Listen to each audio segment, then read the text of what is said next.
Hello mga idol, please like, share and subscribe for more novel stories to uploads. Diyos ng Digmaan, JC Entertainment. Kabanata 751 hanggang Kabanata 760. Kabanata 751. Hindi nakaimik sina Andrew at Fiona. Iniisip nila kung ang dalawang babaeng ito, ang babaeng bodyguard na ito, ay may kinalaman sa ilalim ng kanilang mga ilong dahil palagi silang nakatayo para sa at sinuportahan siya. Paano siya tumigil sa pagtatrabaho sa isang buwan ng sweldo na 20 milyon? Bukod pa riyan, paano nasabi ng mga babaeng ito na ang pinakamayamang lalaki ay maswerteng mayroon nagtatrabaho bilang bodyguard ng kanilang pamilya? Mapait na ngumiti at sinabi kay Fiona, "Inay, tumaya ako ng 100 milyon sa isang laro kasama si Young Master Turner, at nanalo ako ng 10 laro pabalik-balik. Sigurado ka bang ayaw mo ng perang ito?" Tiyak na, sisigot na sana si Fiona ng hindi bago namulat sa kanyang isip. "Ano? 100 milyon sa isang laro, sabi mo? At nanalo ka ng 10 laro? Hindi ba ibig sabihin ay nanalo ka ng 1 buong bilyon?" "Oo, 1 bilyon? Dumating kalmadong sagot ni, na idinagdag ng isang kibat balikat. "Nararamdaman mo ba na dapat ko itong isuko dahil lang sa nagsalita si Young Master Drake para sa kanya? 1 bilyon, ulalas din ni Andrew. Ito ay sobra. Paano sila nakipagkasundo sa ganitong kalaking daya? Marami yan. Akala ko ay humigit kumulang $100 ang taya bawat laro at higit sa lahat $1,000. Paano napunta sa 1 bilyon? Dapat nating kunin ang pera. Hindi natin kayang isuko ang ganoon kalaking halaga." Lalong natuwa si Fiona nang maisip niya iyon. Masaya siyang naglakad pasulong at tinapik-tapik shoulder while saying, "Mahal ko." Isang hindi pagkakaunawaan ang lahat. Okay lang na isuko ang trabaho kung ito ay $1 bilyong. Itong 1 bilyon ay sapat na para sa atin, at kung tayo ay matipid, hindi natin kailangang mag-alala habang buhay. 1 buong bilyon, gumawa ka ng talagang matalinong pagpili. Tama iyan. Paano natin maibibigay ang $1 bilyong? Si Andrew ay tuwang-tuwa gaya ng kanyang asawa, at nagtanong siya, "Natanggap mo na ba ang pera?" "Huwag kang mag-alala. Ang pera ay ligtas at maayos sa aking bangko," nakangiting sabi. "Sige, you two of you bodyguards better follow me out later. Bibili ako ng mga sangkap at magluluto tayo ng mesa na puno ng mga ulam para ipagdiwang." Sa sobrang tuwa, pumunta si Fiona at tinapik-balikat ni na may 2 kamay. Gagantimpalaan kita ng isang mesa na puno ng mga pinggan ngayong gabi. Nagsumikap ka nitong mga nakaraang araw. Nag-isip tungkol dito at sinasadyang ilabas muli ang bagay na iyon habang nagsasalita siya, "Inay, wala na talaga ang trabahong ito. Oy, tama na, hayaan mo na. Maaari tayong magsimula ng isang malaking kumpanya sa 1 bilyong ito. Bakit tayo natatakot? Maging sariling boss na lang tayo." Maya-maya ay umalis na si Fiona kasama ang 2 bodyguards. "One of a kind ka talaga. Bakit hindi mo agad sinabi sa amin ang tungkol dito? Tinakot mo kami ng nanay mo," nakangiting sabi ni Andrew pagkaalis ni Fiona. "Frankly speaking, Father, to be honest, hindi ako magpapatuloy sa pagtatrabaho bilang bodyguard ng mga Drake pagkatapos kong matanggal sa trabaho," sabi niya, "kahit hindi ko makuha itong 1 bilyon. Kung tutusin, hindi naman ako ganoon kawalandiya." Natatawang idinagdag, "Hindi naman sa dami ng pera, ito ay tungkol sa dignidad bilang isang tao." Napahiya si Andrew nang marinig niya ito. Ibinuka niya ang kanyang bibig ngunit hindi alam kung ano ang sasabihin bilang ay tama. Kabanata 752. Lasing na si Timothy, at nagkataon, ito ay sa panahon na matatapos sa trabaho si Selena at aalis sa kanyang opisina. Sa sobrang sama ng mood ay uminom muna siya ng kontento kay Leo at sa iba pa bago siya naghanda para umuwi. Dahil lasing na sila, hiniling ni Leo sa isa niyang bodyguard na pauwiin si Timothy. Gayunpaman, hiniling ni Timothy sa driver na ihinto ang sasakyan nang dumaan sila sa Drake Dynasty Real Estate. Dumingon ang bodyguard ng pamilya Turner at nakasimangot na tinanong si Timothy, "Ano yon? Gusto mo bang samuka, Young Master Drake?" Hindi, kailangan ko nang bumaba. May gagawin ako. F-sick, naiinis na ako sa iniisip ko lang. Bodyguard lang siya. How dare he refuse to give me face? Napangiti siyang Master Drake, bumaba ng kotse, at kinausap ang bodyguard, hintayin mo ako dito, babalik ako. Oo, young Master Drake. Tumango ang lalaki. Hindi nagtagal ay pumasok si Timothy sa opisina, medyo tipsy sa resulta ng pagkapanalo niya. Young Master Drake. Bakit ka nandito, young Master Drake? Magandang araw sa iyo. Karamihan sa mga empleyado ng kumpanya ay tumingin sa kanya nang nagtataka nang makita nila si Timothy, lalo na nang mapansin nilang lasing ito. Narito ako para tingnan kung ano ang kalagayan ninyo kamakailan. Tumawa si Timothy at naglakad papunta sa purchasing department. Nandito ba siya? Maya-maya, nakarating na siya sa pinto ng opisina ni Selena. Habang nakangisi pa rin ang mukha, binuksan niya ang pinto, pumasok sa opisina, at nilock ito. Bakit nandito si young Master Drake? Bakit siya mabaho ng alak? Nakakunot ang noo ng empleyado ng purchasing department na si Felicia sa kanyang supervisor na si Sonia. Malamig na ngumiti si Sonia at hininaan ng boses habang sinasabi, hindi ba halata? Matagal na akong may kakaibang pakiramdam.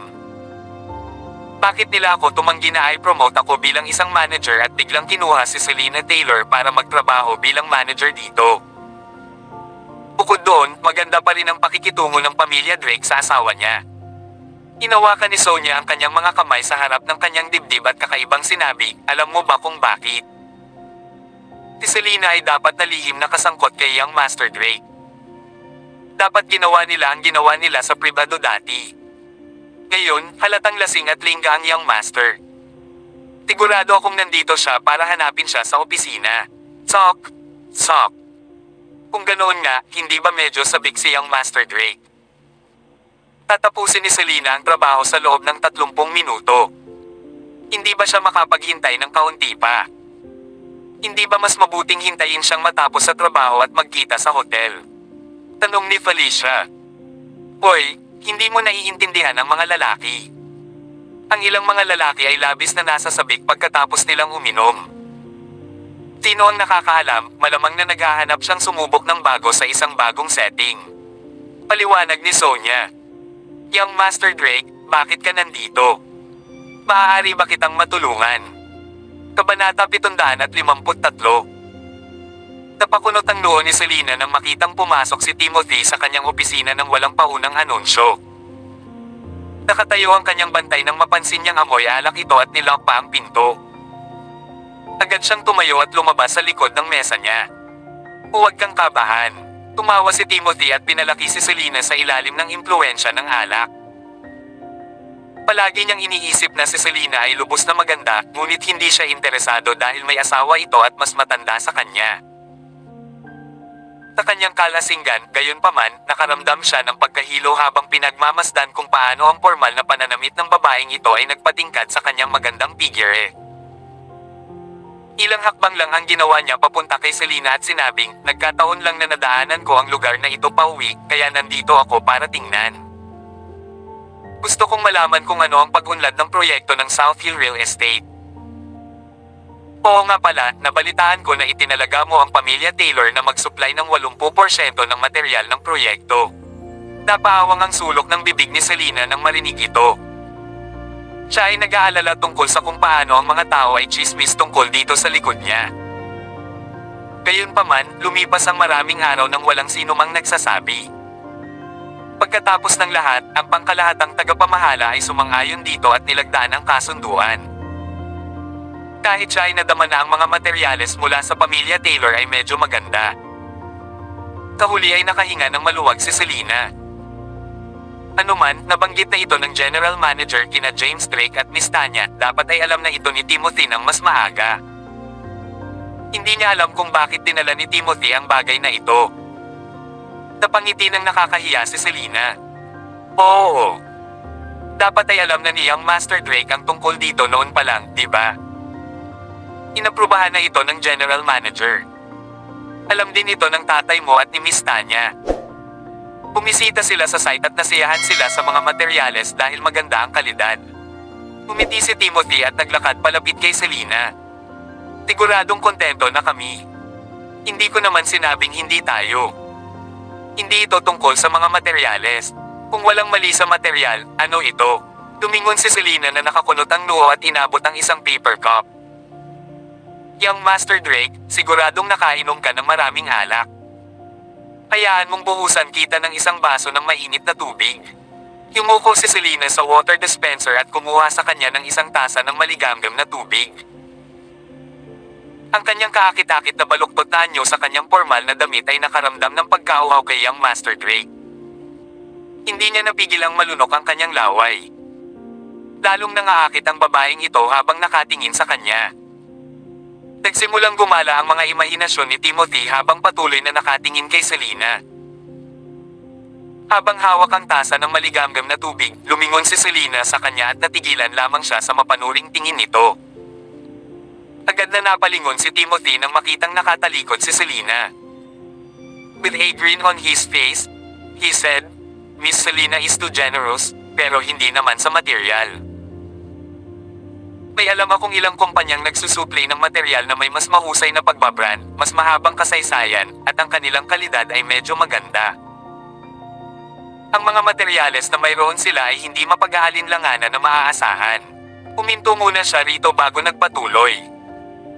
Kung ganoon nga, I wonder why Miss Selena chose the Taylor family without even considering these companies. Posible bang mayroon kang ilang nakatago? Baka sariling motibo.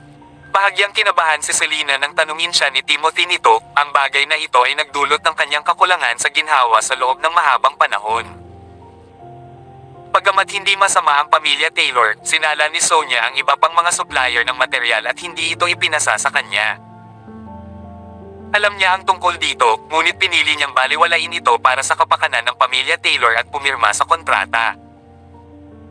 Hindi niya inasahan na sinasadya ni Young Master Drake ang tungkol dito matapos pumayag ang general manager na sina Miss Tanya at James. Nais bang balikan ng mga Drake ang kanilang sinabi? Ito ang pag-aakala at pag-aalala na bumalot kay Selena. Kung tutusin, makakatulong ang proyektong ito sa pamilya Taylor na kumita ng malaki. Maaari nitong garantiya ang kanilang kita at malusog na pag-unlad ng negosyo para sa susunod na 2 taon. Kakasimula pa lang ng proyekto. Magiging mahirap para sa pamilya Taylor kung magbago ang isip ng mga Drake. Young Master Drake, sinasabi mo bang may ilang kumpanyang mas mahusay kaysa sa pamilyang Taylor? Hindi ako masyadong malinaw tungkol dito dahil si Supervisor nila ang nag-research. Sa huli, siya ang nag-compile ng lahat ng impormasyon at ibinigay sa akin. Ano man. Nadama ko na ang pamilyang Taylor lang ang pinakaangkop sa lahat ng kumpanyang ibinigay niya sa akin. May ngiti sa labi. Ipinasa ni Selena ang tasa ng tubig kay Timothy at idinagdag, ang kasunduan ay nilagdaan at inaprubahan ng general manager. Ito ay nagpapatunay na ang pamilya Taylor ay ganap na may kakayahan sa ganoong mahalagang papel.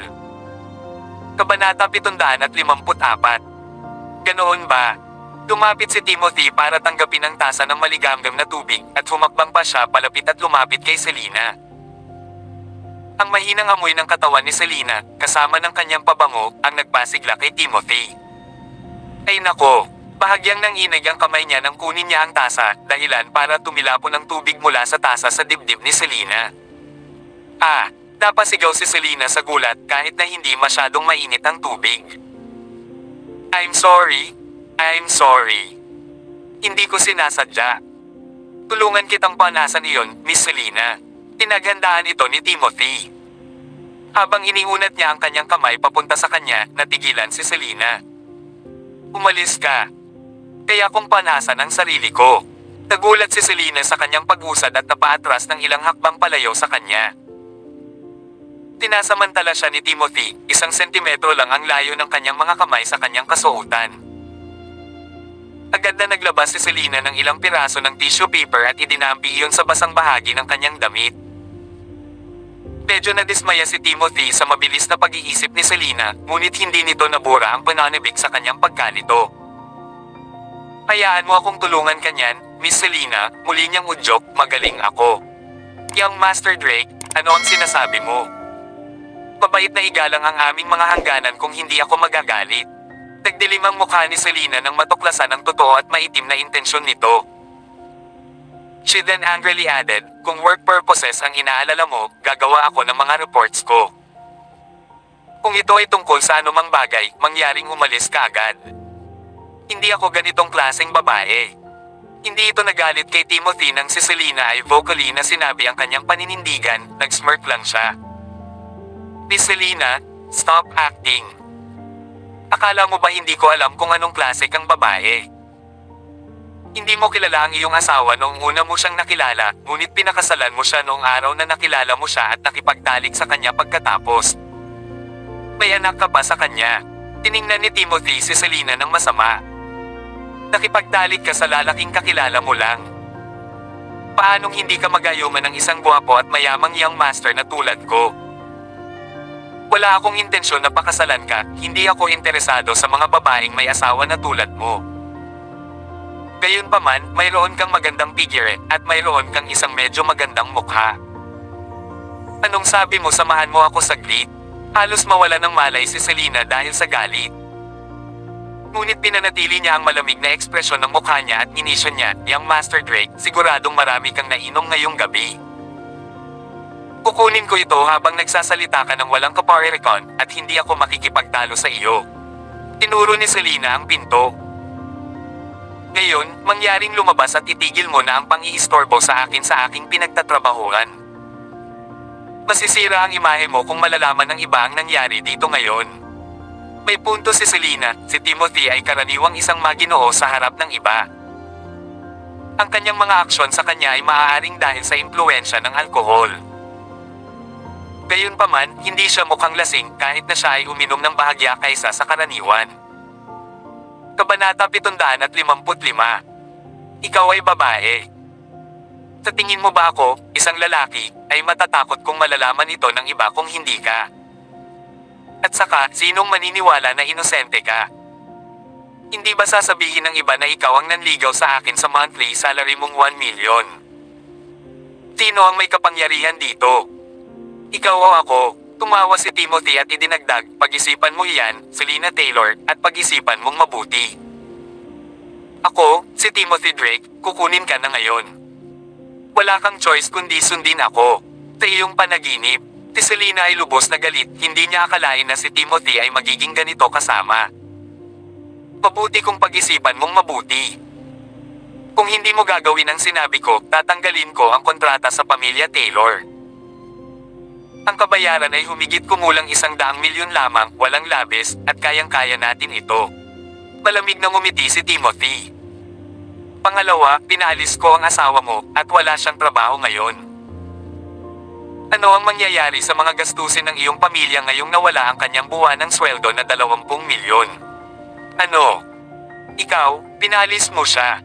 Nagulat si Selena sa masasamang salita ni Timothy. Masyadong masakit ang young Master Drake na ito. Hindi niya akalain na mayroon itong sadistang bahid sa kanya. Huwag ka kasing mabalisa. Hindi pa ako tapos magsalita. Napangiti si Timothy na may sobrang tiyak na ekspresyon sa kanyang mukha. Isipin mo. Nakatira ka ngayon sa isang malaking bilya kasama ang isang buong pamilya na naghihintay para sa iyong suporta, at mayroon kang mga bodyguard at manggagawa na kailangan mo ring bayaran. Pinalis ko ang asawa mo dahil kumilos siya laban sa akin, at kung hindi ka magpapasakop sa akin ngayon, tatanggalin din kita. Tinadya mong lumagda sa kasunduan sa pamilya Taylor para sa kanilang kapakanan. Kaya kitang tanggalin batay sa puntong ito ng mag-isa. Masama kang tao.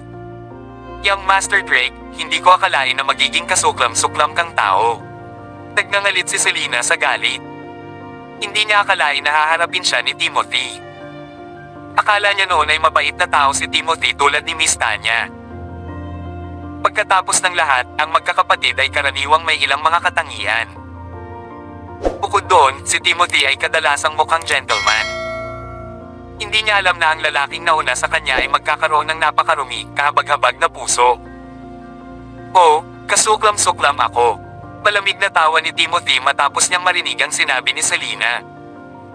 Gumagawa ka ng maling countercharge. Kung hindi dahil sa amin ni Drake, sa tingin mo ba ay nagkaroon ng ganoong kalaking trabaho ang asawa mo? Sa tingin mo ba ay magkakaroon ka ng magandang trabaho? Kayo ay mga mahihirap na minamaliit ng pamilya Taylor at ng iba pa. Nasa iyo ang buhay na mayroon ka ngayon dahil nakilala mo kami at nakipagkaibigan sa amin. How dare you say nakasuklam-suklam ako? Nagkibit balikat lang si Timothy nang mapansin niya ang katahimikan at malamig na ekspresyon ni Selena. Huwag kang mag-alala dyan. Hanggat ipinangako mo sa akin na paglingkuran mo ako ng maayos sa isang pagkakataon, hindi ko sasabihin sa iba ang tungkol dito. Hindi ko babawiin ang kontrata sa pamilya Taylor at dapat mong panatilihin ang iyong trabaho. Ang 1 milyong sweldo ay halos hindi sapat para sa iyong pamilya. Si Selena ay nagngangalit ang kanyang mga ngipin at sa sobrang galit ay namutla ang kanyang mukha. Natuwa si Timothy nang makita siyang nakaugat sa kinatatayuan niya, walang salita, inaakala niyang sumusunod si Selena dahil sa takot na natanim sa kanya. Kung tutusin, kahit sinong babae ang makakaalam kung ano ang gagawin, di ba? Naglakad siya paharap at hinayla si Selena sa kanyang mga braso. Nilapit nito ang mukha nito sa mukha niya na para bang hahalikan siya nito. Miss Selena, sumuko ka na lang sa akin. Wala kang mawawala. Kung tutusin, ako ang young master ng pamilya Drake, anak ng pinakamayamang tao sa Eastfield. Walang mayayamang young master sa buong Eastfield ang maglalakas loob na makipagkompetensya sa akin. At saka, hindi malalaman ng asawa mo ang tungkol dito kung hindi mo sasabihin sa kanya, understand? Bastos ka, bitawan mo ako. Sa sobrang galit ni Selena ay nilabanan niya ang yakap ni Timothy at nanlaban. Kabanata 756. Natawa si Timothy sa pagpupumiglas ni Selena. At bakit naman kita pakakawalan? Pagbigyan mo na lang ako. Buong lakas niyang itinulak siya sa mesa, handang sunggaban siya. Umalis ka. Sa kanyang takot at gulat, sinipa ni Selena si Timothy sa pagitan ng kanyang mga binti nang malapit na siya. Park! Napasigaw si Timothy sa sakit at napaluhod sa posisyong nakasquat. Agad na napatayo si Selena nang bumagsak si Timothy, hindi lamang siya nakatitig sa kanya habang nagmamadaling tinungo ang pinto. Young Master Drake, bastard ka. Ayoko na. Pinuksan ni Selena ang pinto at agad na lumabas. Ano ang nangyayari? Si Manager Taylor ay tumakbo palabas ng kanyang opisina. Nagulat ang mga empleyado nang makita si Selena na nagmamadaling lumabas ng kanyang opisina. Nabigo ba siya? Parang ginulo ng konti ang buhok ni Manager Taylor pero binuksan niya ang pinto at diretsong tumakbo palabas. Parang kakaiyak lang din, natatarantang sabi ni Felicia. Mukhang hindi tama ito. Hindi ito dapat mangyari kung mayroon silang nangyayari sa likod ng mga eksena. Hindi ba dapat ay masayang-masaya siya? Paano ko malalaman? Let's go check it out. Agad na naglakad si Sonia kasama si Felicia patungo sa opisina ni Selena. Sumilip sila sa opisina at nadiskubre si Young Master Drake sa sahig.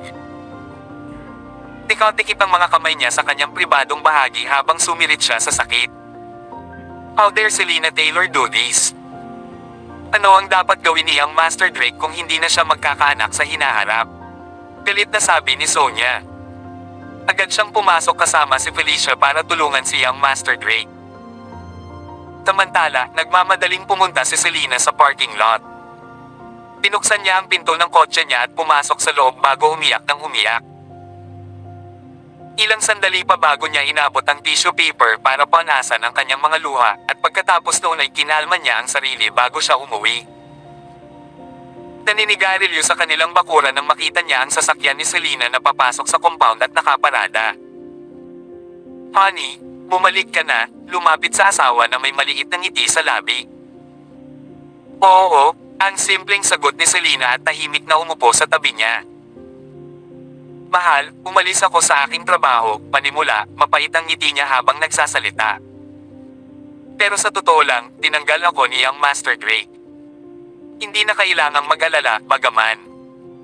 Magkakaroon pa ng pera ang pamilya natin na maaasahan. Nakinig si Selena at agad na naalala kung paano siya halos sinamantala ni Timothy. Umunat ang kanyang ilong at bahagyang namula ang kanyang mga mata. Tumingin siya ng hihinayang at sinabing, "Mahal, ako, puminto na rin ako sa aking trabaho. Pareho kaming walang trabaho. Ano ang dapat nating gawin? Nag-quit ka rin." Natigilan ang balita, ngunit ramdam niya ang hindi matatag na emosyon ng kanyang asawa. Ano ba talaga ang nangyari? Udyok niya. Ang bastos na si Timothy Drake ay hinanap ako sa opisina ko pagkatapos niyang uminom. Pinyantahan pa niya ako sa kasunduan ng pamilya Taylor tungkol sa pagkuha ng mga materyales at ang katotohanang tatanggalin niya ako. Gusto niya akong pagsamantalahan at pinilit pa niya ako kapag tinanggihan ko siya. Nakabutihang palad, mabilis akong nag-react at sinipa ang kanyang crutch sa ibinigay na oras. Nakatakas ako kaagad pagkatapos noon. Mukha na may nakasulat na takot, tumingin si Selena sa kanyang asawa at pamulong, ano ang dapat kong gawin? Mahihirapan ako kung malaman ng nanay ko na nawalan ako ng trabaho. Nagalit sa mga detalyeng sinabi sa kanya ng kanyang asawa. F6, naghahanap ba ng death wish si Timothy Drake? I don't give a damn if he does things to me, but how dare he go na hanapin ka sa office mo? Wala ka man lang ginawa sa kanya. Umangon mula sa kanyang kinauupuan at inihagis ang upos ng sigarilyo sa lupa bago ito tinapakan. Ang kanyang mga kamay pagkatapos ay humigpit, nagball sa mga kamao.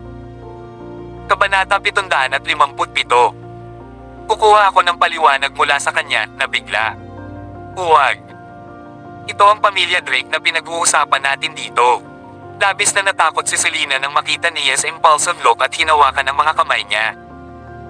Honey, huwag kang pumunta. Ito ang pamilya Drake at hindi magandang ideya na saktan sila. Bukod doon, hindi niya ako nahawakan ng hindi nararapat. Habang pilit niya akong niyakap, nagawa kong kumawala. Walang ibig sabihin iyon sa akin.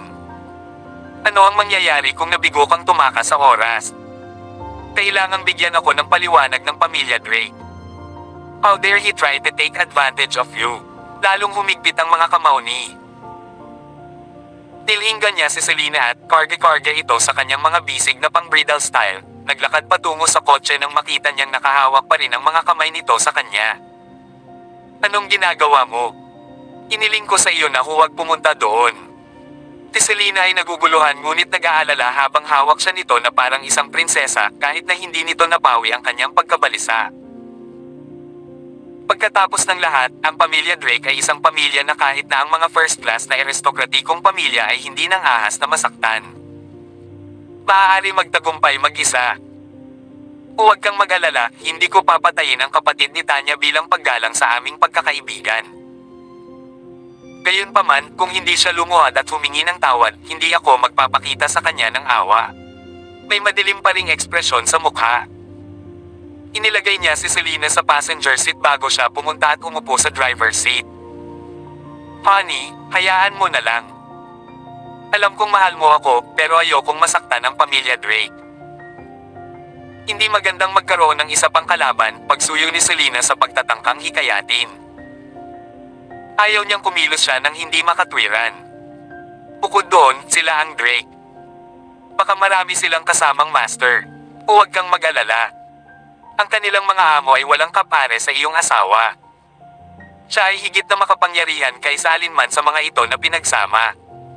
Matibay at walang malasakit, natapakan ng pedal ng gas at agad na tumakbo palabas ng villa ang sasakyan. Bakit lalabas na naman sila? Hindi ba kanina lang sila bumalik? Ilang bodyguards na namasyal sa paligid sa hindi kalayuan ay nagtaka kung ano ang nangyayari nang makita nila ang sitwasyon. At the same time, nakaramdam sila ng selos habang nakikita nila kung paano kinarga si Selena. Napakatigas ng ulo mo.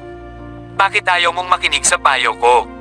Nagpaubaya si Selena nang malaman niyang ito ay isang punto para sa walang pagbabalik para sa kanyang asawa. Gusto niyang harapin ang pamilya Drake. Ang mga Drake ay maaaring magalit sa kanila kung dumaan at nagdulot ng gulo. Higit sa lahat, paano kalabanan ang buong Panginoon ng pamilya Drake? Medyo matagal na nagpumigla si Young Master Drake sa sakit bago pa man siya makatayo. Nahiya tuloy siyang naglakad palabas at bumalik sa mansion ng pamilya Drake. Handa na siyang matulog dahil nahihilo siya sa mga inumin. Ang huling inaasahan niya ay maghintay sa kanya sina James, Tanya, at ilang masters ng Drake family pagpasok niya sa sala ng villa. Pare, Tanya, bakit kayo nandito? Bakit hindi pa kayo natutulog? Nagdilim ang mukha ni Timothy nang maramdaman niyang may mali nang mapansin niyang naroroon ang ilang matatanda ng pamilya Drake. Nangyari lamang ito kapag may mahalagang ipahayag. Nagkataon na nagpaputok siya at tila ang kanyang kapatid na babae ang naghatid ng balita sa kanila. Tumilim ang mukha ni James at tinanong si Timothy, alam mo kung ano ang ginawa mo ngayon, di ba? Si Timothy ay lubos na hindi nasisiyahan. Siyempre ginagawa ko. Isang bodyguard lang ang pinalis ko, no? Kailangan mo bang makakuha ng maraming tao dito tulad nito? Bakit mo hiniling na lumabas ang mga matatanda? Tumating ang medyo walang pakialam niyang sagot habang nakaupo sa sofa. Tumawa ng mapait si James. Anong sinabi ko sa'yo? Pinaliwala mo ba ang sinabi ko sa'yo? Iniling ko sa iyo na huwag masaktan at manatili sa kanyang mabuting panig. Bakit hindi ka nakinig? Galit na galit si James sa kanya at malapit nang mahimatay sa galit. Ang kanyang anak na lalaki ay ginawa ang pinakamasamang hakbang na posible sa kanyang nakalulungkot na saloobin.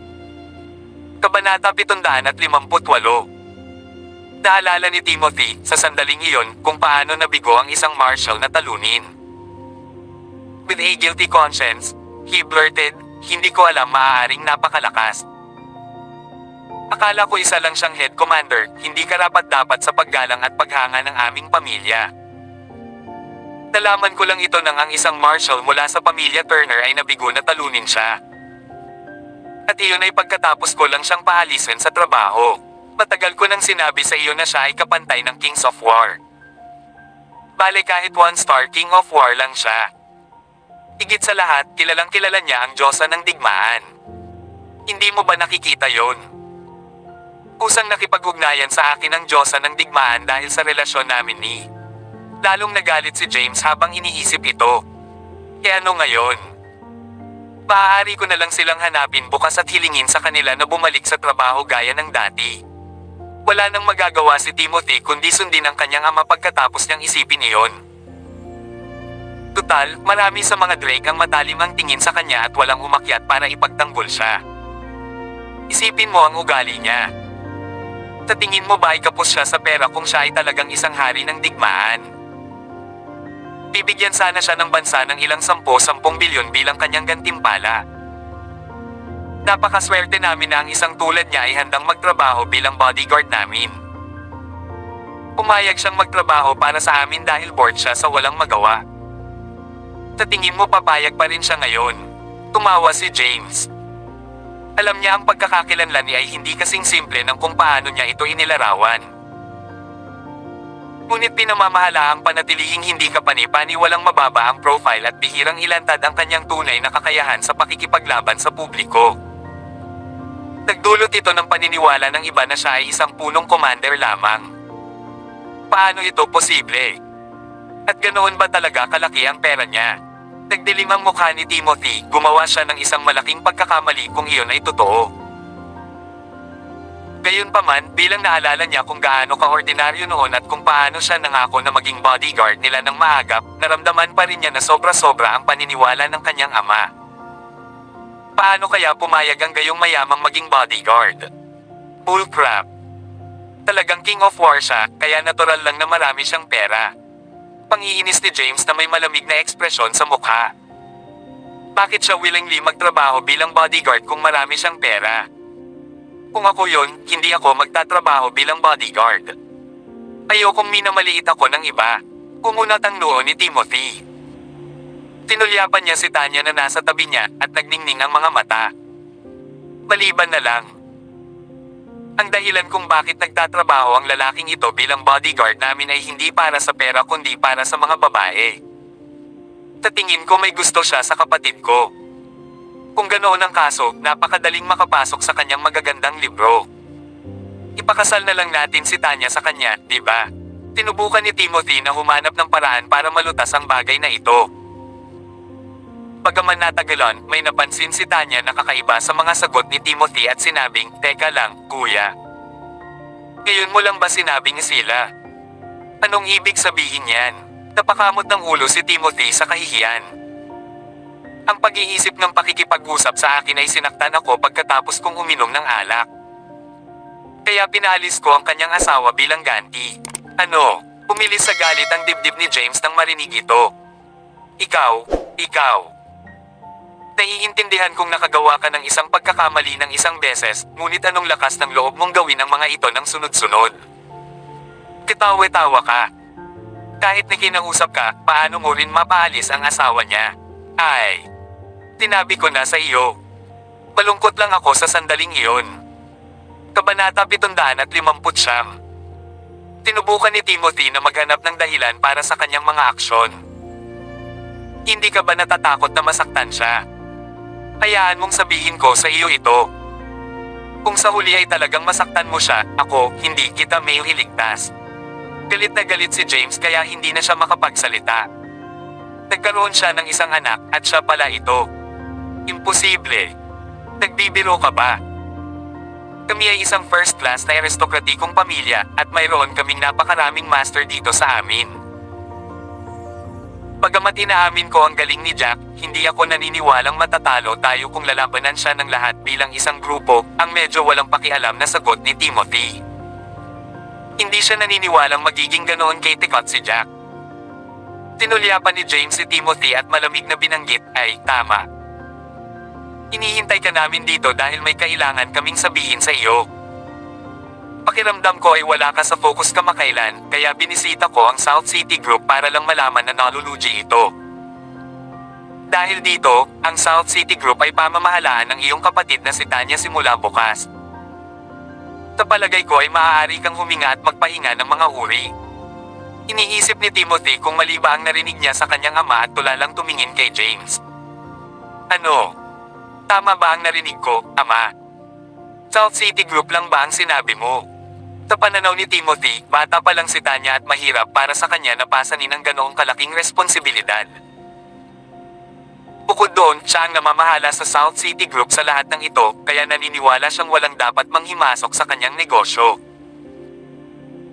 Tinatawan ng South City Group ang kalahati ng mga negosyo ng grupo ng pamilya Drake, at ang kakayahang pamahalaan ng grupong ito ay kumakatawan sa pagkakakilanlan ng tao sa pamilya Drake. Ito ay dahil dito na si Timothy ay palaging labis na ipinagmamalaki ang kanyang sarili. Siya ang naging paksa ng mga nakakainggit na tingin ng mga tao sa tuwing naglalakad siya sa labas dahil umaasa ang pamilya Drake sa kanya upang pamahalaan ang kanilang mga negosyo. Habang pinamahalaan din niya ang ilang mas maliliit na kumpanya, ang mga kumpanyang iyon ay wala kung ikukumpara sa South City Group. Oo, tama ang narinig mo. South City Group, walang pakialam na sabi ni James. Bagamat madalas mamili ang kapatid mo, naobserbahan ko ang mga kumpanyang pinamahalaan niya at maganda ang takbo nila. Naniniwala akong mas mahusay ang trabaho ng kapatid mo kaysa sa iyo kung ibibigay ko sa kanya ang South City Group. Pare, nagbibiro ka ba? Hindi pa rin makapaniwala si Timothy. Tanya, bata pa lang si Tanya. Paano siya magiging mas karanasan kaysa sa akin sa pamamahala ng negosyo? Bukod doon, pinamamahalaan ko ang South City Group sa lahat ng oras na ito. Alam kong nagsimula kaming mawala ng pera nitong ilang buwan, ngunit ito ay pansamantala. Nakaipon na kami ng maraming taon bago ito. Hindi mo ba nakikita ang tagumpay na natamo ko? Tumayo siya at mas lalong nataranta. Gusto mong baguhin ang higher management dahil lang sa pagkawala na nararanasan natin itong 2 hanggang 3 buwan. Hindi ka ba natatakot na mabaigo si Tanya sa pamamahala sa lugar? Tinuwanan siya ni James bago siya sumagot, huwag kang mag-alala. Napag-isipan ko na ito at napag-usapan ito sa ilang mga nakatataas ng maraming beses bago ko ginawa ang desisyong ito. Talagang hindi ka angkop na magpatuloy sa pagtatrabaho bilang pinakamataas na pamamahala ng South City Group sa iyong kasalukuyang sitwasyon at katayuan. Biglang tumakbo si Harvey sa kwarto kasamaan. Jihilan pang bodyguard. Guro. May masamang nangyayari. Baka sa mukha niya ang malalim na Simon Gott habang nagsasalita. Big brother, hindi. Nandito si Jack kasama ang kanyang asawa at gusto niya ng paliwanag mula sa amin. Kung hindi siya kontento sa paliwanag namin, he'd make his move. Kabanata 706 na po. Siya. Masyado siyang bastos. Ano ang ibig niyang sabihin sa make his move? Ama, makinig ka sa kanya. Ang kanyang mga aksyon ay isang kawalang galang sa pamilya Drake. Huminga ng malalim si Timothy nang marinig ang sinasabi ng mga bodyguard. Aminin, natakot siya. Tinabi ba ni Selena anong nangyari sa office? Una niyang naalala ang katotohanang hindi niya nagawang samantalahin si Selena. Hindi mahalaga kung napahiya si Selena o may intensyon siyang manipulahin ang pamilya Drake, hindi niya sana sinabi tungkol sa nangyari sa pagitan nila. Ang huling inaasahan ni Timothy ay para sopang hanapin siya at nangangahulugan iyon ng malaking problema. Dahil dito, kinailangan niyang pukawin ang relasyon ng kanyang ama at sobra na ang ginagawa niya. Pinagbabantaan nito ang pamilya Drake natin. Hindi nasiyahan ang isa sa mga amo ng pamilya Drake. Ang mga kakayahan sa pakikipaglaban ng master na ito ay mas malakas kaysa sa Spectre. Wala siyang takot sa mga martial at nagawa niyang makipaglaban sa Kings of War. Ang master na ito ang unang tumayo laban pananakot ni. Oo, makatuwiran ang sinabi ni Elder Gordon. Laging ganito ang kilos ng lalaking ito. At dapat natin siyang ilagay sa pwesto niya. Nakahinga si Timothy na may nagbahagi ng kanyang paninindigan sa bagay na iyon at isa itong makapangyarihang magbot. How dare you agree to the master? Siya ay sapat na matapang na sabihin ito dahil mayroon siyang kapangyarihan upang i-back up ito. Pinandilatan ni Tanya ang kapatid bago tumingin kay James. Pare, ano ang dapat nating gawin ngayon? Mukhang na ay hindi nasisiyahan sa pagpapalis ni Timothy sa kanyang asawa. Hindi siya pupunta rito kung hindi dahil sa bagay na ito. Tanya, ang ginagawa mo dito ay nagpapasigla sa iba at sinisira ang sarili mo. Paano natin malalaman na hindi niya kakampi si Elder Gordon nang hindi man lang sumubok ng kahit ano? Ulalas ni Timothy. Oo, Miss Tanya. Pinamaliit mo ba kami mga master o masyado kang nagtitiwala? Bahagyang nalungkot si Elder Gordon. Siya ay itinuturing na isa sa mga pinakamahusay na master sa pamilya Drake kahit na hindi niya kailanman nakaaway. Ang mga salita ni Tanya ay tahasang ibig sabihin ay minamaliit niya sila at sinabing hinding mga kalaban. Elder Gordon, huwag kang kumilos nang wala akong utos, ay dito humihingi ng paliwanag, at hindi niya sinabi sa amin ng diretso kung ano ang gusto niyang gawin. Nangangahulugan ito na may mga paraan upang ayusin ito. Pinag-isipan ito ni James at sinabing, let's go and discuss it with him. Maaaring gumana kung humingi tayo ng paumanhin at hilingin sa kanila na bumalik sa trabaho bukas. Maraming tao ang tumango at sinundan nila si James sa labas.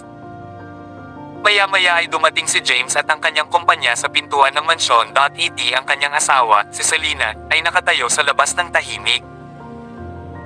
Habang nagtitipon ang lahat, si Tanya ang unang lumakad at nagalok sa kanya ng paumanhin.